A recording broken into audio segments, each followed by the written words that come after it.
Hey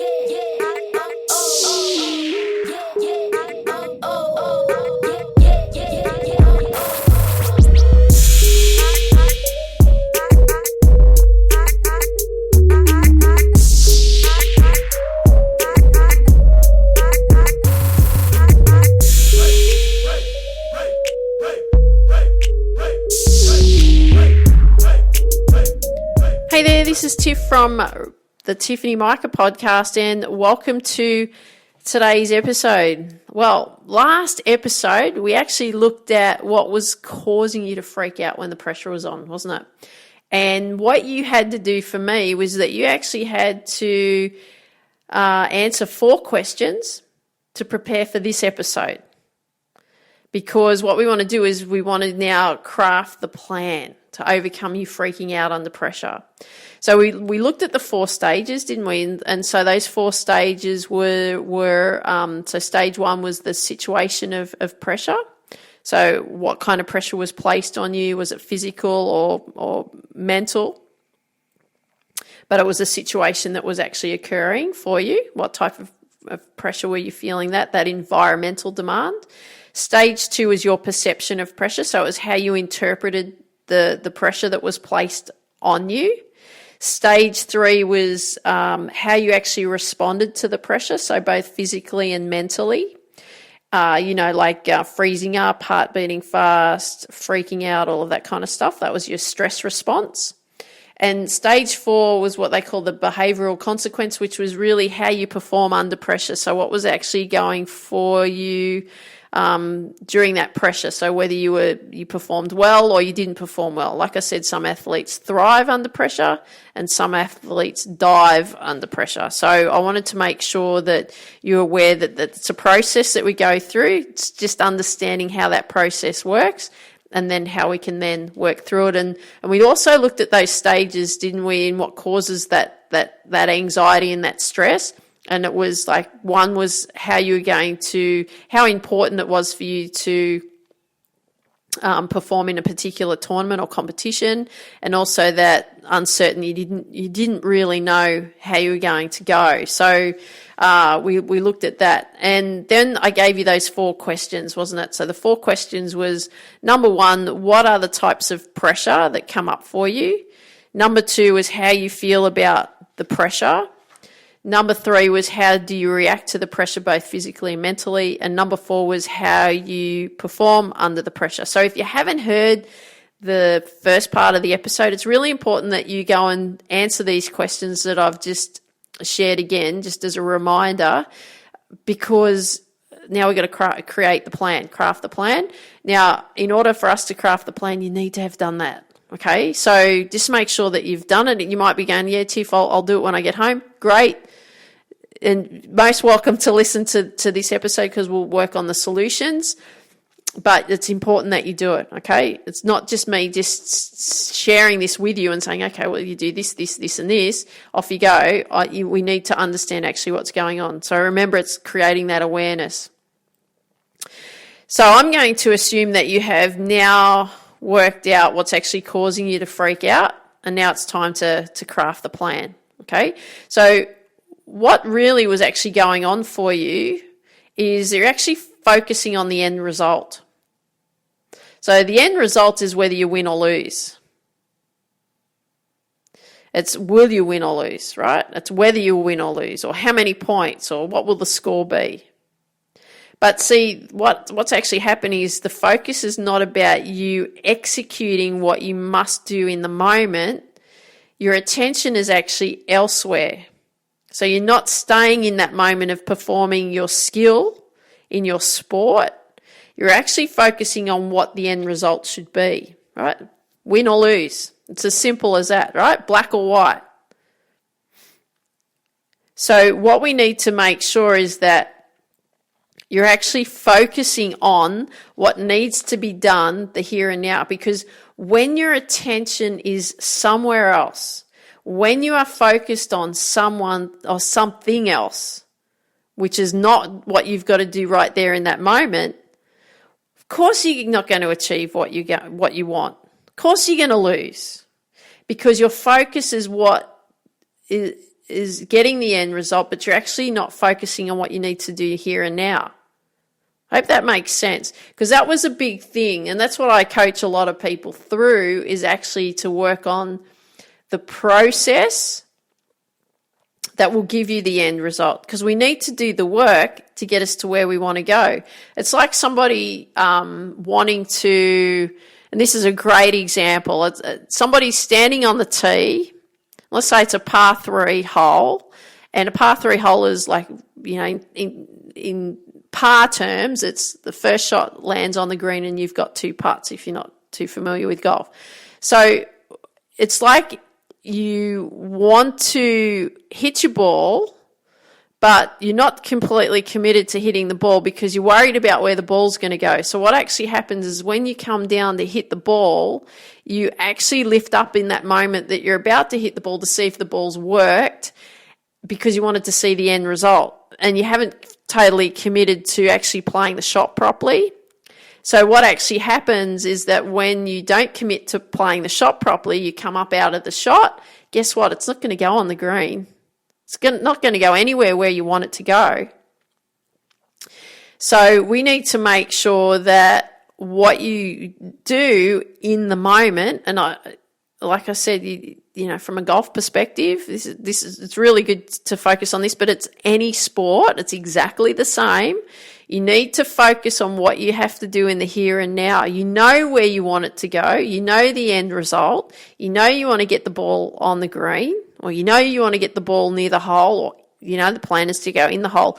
But if you are then 100% committed to playing the shot the best that you can, you go through the ball and then you come up a little bit later to see the result, you've got a much better chance of actually getting what you want versus coming up halfway through, not being fully committed. So the thing is you must focus on the process of what needs to be done in the moment. Okay? Because this is where you'll get the results. This is exactly where you'll get the results. And you'll give yourself a much better chance of getting the result you're after. Will it always work? Majority of the time it will, because you've given 100% focus and attention to what you've got to do. But at times it may not.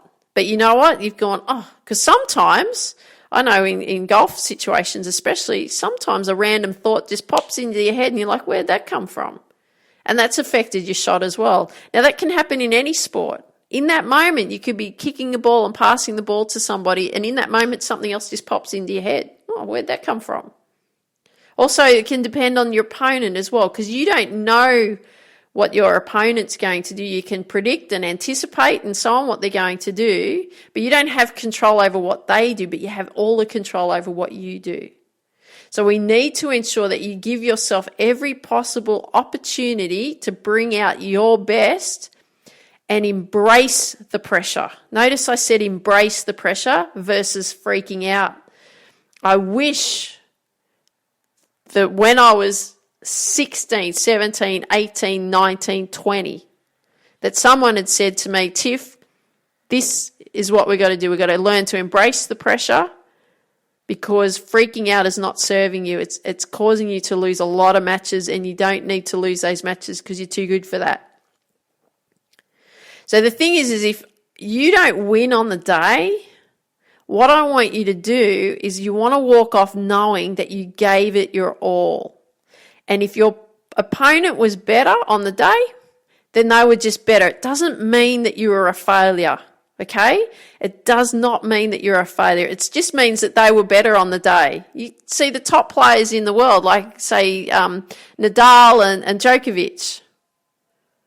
Right? They're two of my favourite players because they go in all. They give it their all. They give it their all. It's like the battle of the titans every time that they come up against each other. It's amazing, but they give it their all, and they acknowledge that, you know what, someone else was just better on the day because of whatever was going on for them. But once we acknowledge that, you know what, if I don't win in whatever competition or tournament that I'm playing, game, then what you can do is then you can come off and evaluate what they did better than you. Wouldn't that be a trip? Actually evaluating what they did better than you. Wow. Versus, oh gee, I'm a loser. And then you can work on improving what you need to do, right? It's just called feedback. I remember my niece's soccer team. So she's in a mixed team. So most of them are boys. There's 2 girls in the team. They're 11.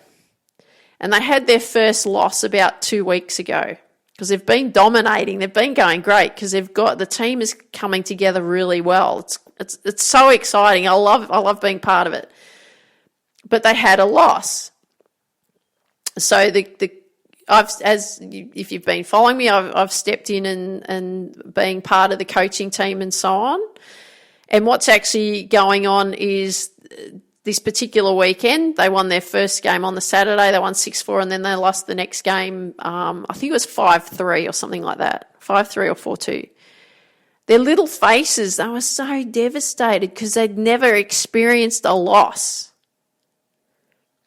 The thing is, in life, doesn't matter in sport. Sport's a great analogy for life. At some time, we're going to experience losses, right? We're going to experience challenges. We're going to experience obstacles. But it's just feedback. And when their poor little faces, they came off and they were just so sad. And I said, look, it's not a bad thing losing. The great thing about losing is it's just feedback. It's just showing you areas in which you can improve. Right? It's just feedback. That's all it is. When I was that age, when I was 19, 20, coming off the tennis court after a loss, I thought I was a failure. I was just not good enough. What if someone said, hey, Tiff, you know what? It's just feedback. Feedback of things that you can work on. All people focus on are the winners. The people that lose, wow, how amazing is that when you have a loss? Look at all the things that you can learn from that. How amazing would that be if you had that approach? And you can have that approach. And I don't want you to go, okay, Tiff, I'm going to go out and lose every game. No, I don't want you to do that. But if there are losses that come about, and you may have been going through quite a number of losses at the moment, that's okay. It's feedback, isn't it? So what we need to do is understand that there's areas in which someone else is performing better than us, look at what they're doing, and then how can we improve on that, okay? So what we're going to look at is how to craft the plan to overcome freaking out. And I've just been talking about it. The first one is identify how you feel about an upcoming tournament, game, match, competition. I want you to identify how you feel, right? So what that actually means is what type of emotions is it bringing up for you? Because we need to know. We need to know what kind of emotions it's bringing up for you. So are you feeling nervous? Are you excited? Are you anxious? Are you unsure? All I want you to do is just acknowledge the emotions. It's okay. It's okay to feel that way. So then number 2 is for each emotion that comes up, we want to now identify like what the cause of it is, to the core. Okay, so for example, if you're saying you've identified an emotion, say you're feeling really nervous. Okay, so why do you feel nervous? Right, so every emotion that comes up, you've got to do this for each emotion. So let's look at why do you feel nervous? You say, okay, I asked the question, was why do I feel nervous? Well, I feel nervous because I want to do well. I feel nervous because I know I can do well. I want to prove that I can do well for myself. I can do well for my coach. I can do well for my family. And I feel nervous because I know that I work so hard on training and I know I can do it. And they believe in me. And they believe in me because I have the skills and the talent. And I work really hard and I have the discipline, but I want to show everyone that I can do this. I want to not only prove to them that I can do this, I want to prove to myself that I can do this. Right? So it's just identifying What's actually causing that emotion? You want to prove that you can do it, don't you? Of course you do. So then number 3 is reframing that emotion. How can you reframe that emotion? I'm feeling nervous about this upcoming tournament or this upcoming game, this upcoming match. I'm feeling nervous about it. So how could we reframe that? We could say, I love being nervous because this gets me focused, ready to bring out my best performance. How exciting would that be? To rather than going, oh, I'm so nervous, I'm so nervous, I'm so nervous, I'm so nervous, to I love being nervous because this gets me focused. It gets me ready to bring out my best performance. Imagine the shift in the mindset. What kind of approach would you have if you reframed that? Right? So all these emotions that come up, we want to reframe those emotions. Number 4, what can you do to focus your attention when you feel nervous in your game? What can you do to focus your attention when you feel nervous in your game?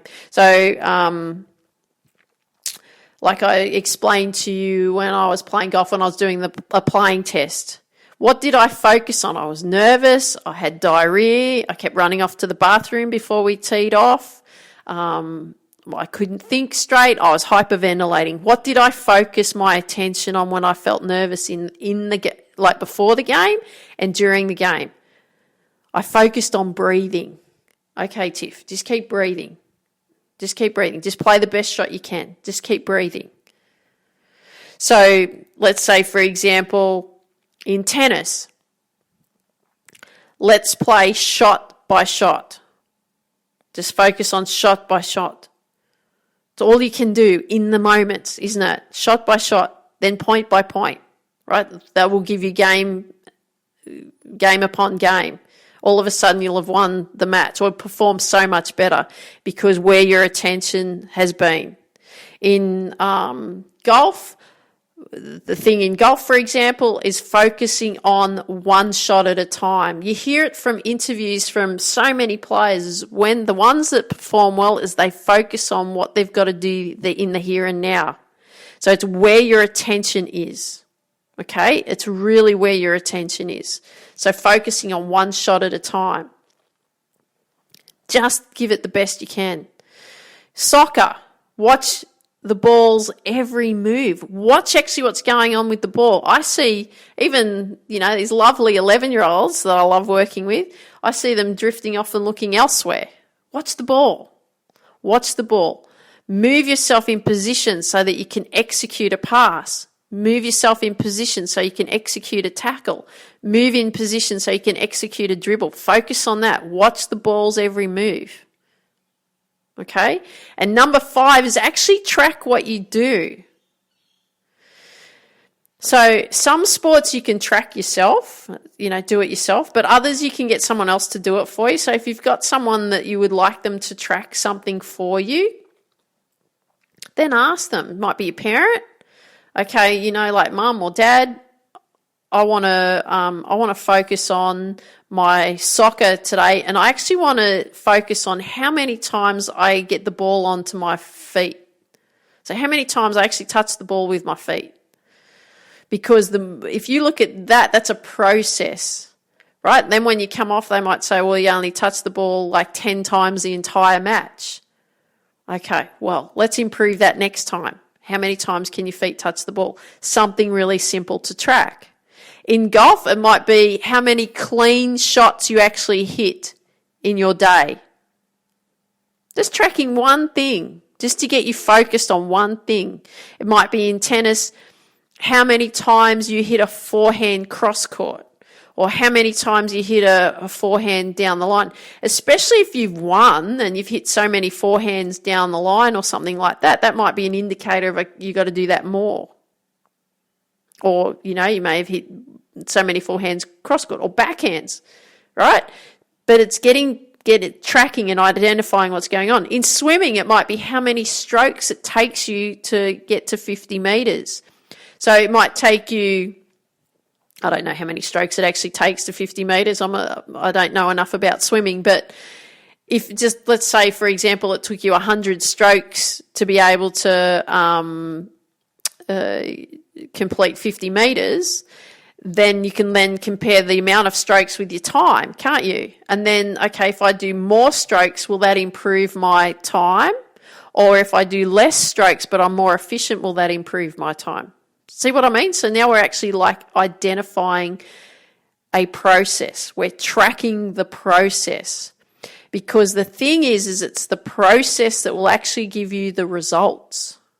It's not the end result that you've got to focus on. You already know what you want to achieve, but you've actually got to put all these little things in place to give you the results. And this is just a broad overview. We can go in much deeper detail, and I will do that with an upcoming course that I'll be releasing.